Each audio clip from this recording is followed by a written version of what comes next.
নমস্কার, আবহাওয়া কেন্দ্র আগরতলা থেকে প্রচারিত ত্রিপুরা দৈনিক আবহাওয়া বার্তায় আমি সৃজিতা চৌধুরী আপনাদের সকলকে স্বাগত জানাচ্ছি। প্রথমেই দেখে নেব গত 24 ঘন্টার জেলাভিত্তিক বৃষ্টিপাত। গত 24 ঘন্টায় ত্রিপুরা দক্ষিণ জেলায় ভারী বৃষ্টিপাত, খোয়াই জেলায় হালকা বৃষ্টিপাত ও বাকি সব জেলায় মাঝারি বৃষ্টিপাত পরিলক্ষিত হয়েছে। গত 24 ঘন্টায় ত্রিপুরাতে বর্ষা সক্রিয় ছিল। গত 24 ঘন্টার তাপমাত্রার দৃশ্যপট। উপলব্ধ তথ্য অনুসারে গতকালের সর্বোচ্চ তাপমাত্রা ত্রিপুরার সব জেলায় স্বাভাবিকের চেয়ে কম ছিল। গতকালের সর্বোচ্চ তাপমাত্রা রেকর্ড করা হয়েছে 27 ডিগ্রি সেন্টিগ্রেড কৈলাসহরে।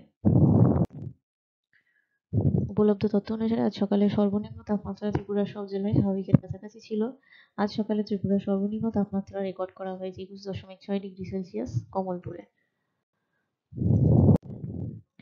আগামী 24 ঘন্টার জন্য আবহাওয়ার আভাস।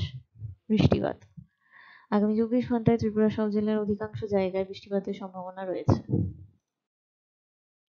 সতর্কতা। ত্রিপুরার সব জেলার 1-2 জায়গায় বজ্রবিদ্যুতের সম্ভাবনা রয়েছে এবং তার সাথে দক্ষিণ জেলায় ভারী বৃষ্টিপাতের সম্ভাবনা রয়েছে।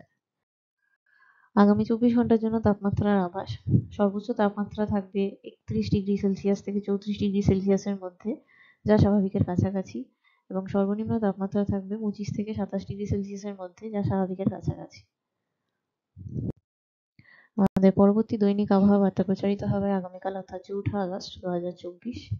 ধন্যবাদ।